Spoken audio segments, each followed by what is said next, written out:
Well, guys, we have come to a unfortunate settlement of having to live stream a review like I did with Pusha T's album last week. I don't know what keeps happening to my video files on my computer. Maybe I'm not recording the best way possible. I just got done studying for some calc. Here in 45 minutes, I have to take a final for computing. But we're here with the brand new Future album, I Never Liked You. It's been 2 years pretty much since his last solo outing. And we have this toxic aura surrounding this album, with the album cover being kind of like this paparazzi, like even on Apple Music there's like paparazzi flashing outside his window and he's just putting his head like this away from them with the blinds over his eyes. What I mean? It's just this toxic energy. It's just this narcissistic, I don't care about anyone but myself type of vibe with the cover.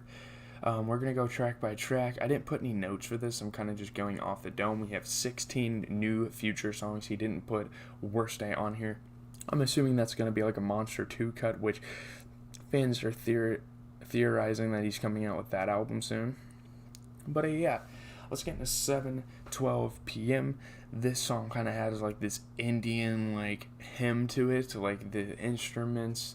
It was a pretty cool way to start off the album, and first and foremost, I don't think this album's anything amazing. I definitely think I'll have some tracks in my rotation for months to come, which is a bad thing because usually you'd want the rotation to last for years. But 7:12 p.m. not that bad. It's not like amazing, but again, it's a pretty good way to start the album.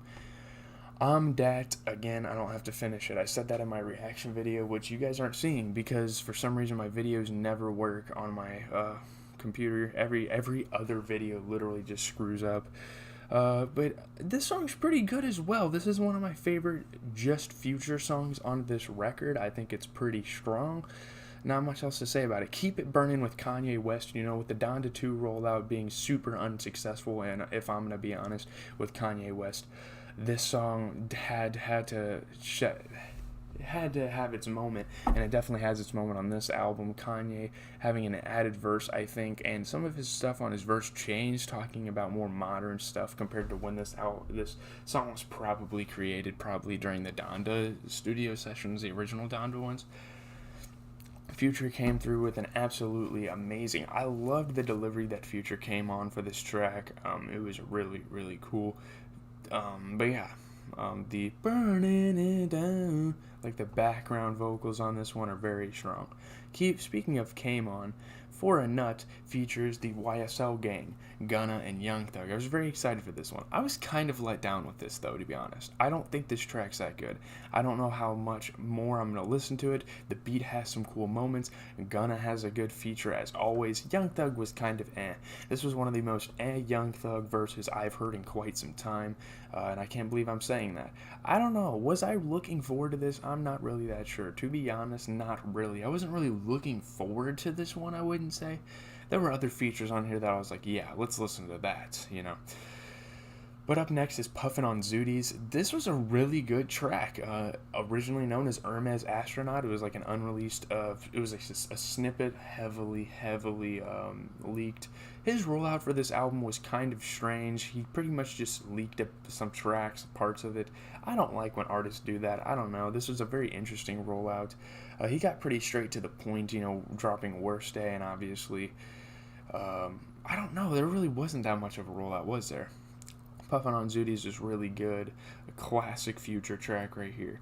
Gold Stacks, The delivery on here, the flow on here was kind of I wasn't that big of a fan of this track.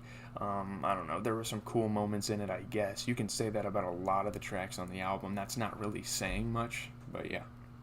Wait For You with Drake and Tems, I believe, is one of the most strong tracks. Is one of the strongest tracks on here. I love Future getting in that R&B bag. I love Drake and Tems coming back together after what they did on Certified Lover Boy with Fountains. That being one of the better tracks on CLB for sure. And them coming back, and you get 2 different Drakes on this project. We'll talk about the other Drake feature, which I liked as well. Love You Better. This was awesome. Future got in his melodic bag with this one. It was just a good track. I don't know what else to say. Massaging Me It sounds like Misogyny. I think Future was definitely trying to do something there. I don't know. It was another cool track. Some of these solo tracks getting through this one, like We Just Want to Get High, which we'll talk about in a little bit, Massaging Me and Love You Better, they were just some quick bangers that Future gave us, and I'm not mad at it at all. Massaging Me was really cool. Some of these tracks remind me of like a Wanna cut off of Gunna's album Wanna, like some of those type of tracks. Next is Chickens with ESTG. The first few times these two have collabed, actually, it's been a couple of times. When these guys collab, it's always a really good track, so I was definitely looking forward to it. ESTG is making a name for himself here. I mean, he's had a name for a while, probably, like a couple years, but this was a good track. I mean, the hook isn't the best, but they definitely delivered. It sounded good. Yeah. We Just Want to Get High, again, is another one of those quick bangers on this record. I don't mind these. I don't know how much I'll listen to them.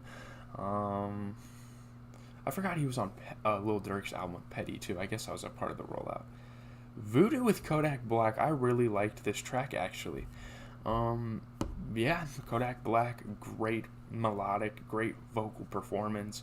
And then the girl came in at the end. I don't really remember this album all that well. I've been going back and kind of re-listening to it, and I'll give you guys more analysis here on my top 50 albums of 2022. That list is going to be absolutely stacked. We have such good albums coming out this year.